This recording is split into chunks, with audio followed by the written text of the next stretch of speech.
তো আজ আমাদের ইকোনমিক্সের ফার্স্ট ক্লাস। তো ইন্ট্রোডাকশন অফ ইকোনমি আমাদের সবার আগে জানতে হবে এই ইকোনমিক্স শব্দটি কোথা থেকে উৎপত্তি হয়েছে। ইকোনমিক্স শব্দটির উৎপত্তি হয়েছে গ্রিক শব্দ ওইকোনমিয়া থেকে। ইকোনমিক্স শব্দটির উৎপত্তি হয়েছে গ্রিক শব্দ ওইকোনমিয়া থেকে, যার অর্থ হলো ম্যানেজমেন্ট অফ হাউস হোল্ড। যার অর্থ কি? ওইকোনমিয়া।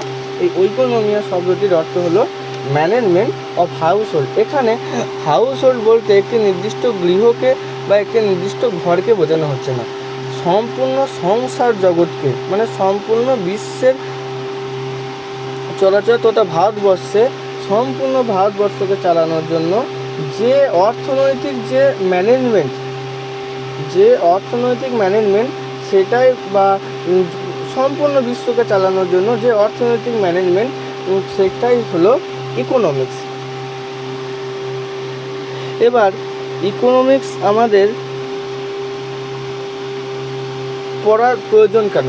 আমাদের অর্থশাস্ত্র বা অর্থনীতি এই বিষয়টি পড়ার উদ্দেশ্য কী? এই বিষয়টি পড়ার উদ্দেশ্য হলো আন্ডারস্ট্যান্ডিং করা বা বোঝা ইকোনমিক অ্যাক্টিভিটিকে, অর্থনৈতিক ক্রিয়াকলাপকে বোঝার উদ্দেশ্যে আমরা ইকোনমিক্স শব্দটি পাঠ করে থাকি বা পড়ে থাকি।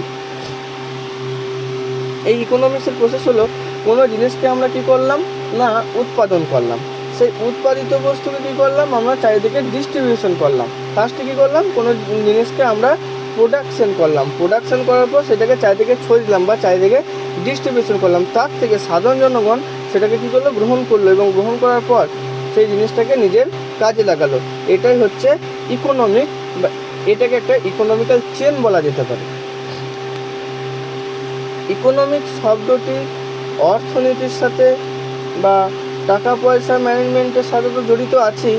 ইকোনমিক্সের মূল বিষয় হলো সর্বোচ্চ অর্থতে, সর্বনিম্ন অর্থতে, সর্বোচ্চ অর্থ নয়, সর্বনিম্ন অর্থতে কতটা কাজ সর্বোচ্চ পরিমাণ করা যায়। সর্বনিম্ন অর্থতে কতটা পরিমাণ কাজ সর্বোচ্চ করা যায়, সেটাই হলো ইকোনমিক্স। ইকোনমিক্স যে আমাদের, সেটা হচ্ছে একটা চেনের মতো। ফার্স্টে কোনো জিনিসকে আমরা কী করবো, প্রোডাকশন করার পর সেই জিনিসটাকে আমরা কী করবো, ডিস্ট্রিবিউশন করব। সেই জিনিসটাকে ডিস্ট্রিবিউশন করার পর সেই যে উৎপাদিত দ্রব্য সেটাকে সাধারণ জনগণ কী করবে, গ্রহণ করবে। এটাই হচ্ছে ইকোনমিক্স। এবার ইকোনমিক্সকে দুটো ভাগে ভাগ করা হয়, একটা হচ্ছে মাইক্রো ইকোনমিক্স, একটা হচ্ছে ম্যাক্রো ইকোনমিক্স। এই মাইক্রো ইকোনমিক্স এবং ম্যাক্রো ইকোনমিক্স নিয়ে আমরা পরের ক্লাসে ডিটেলসে আসবো।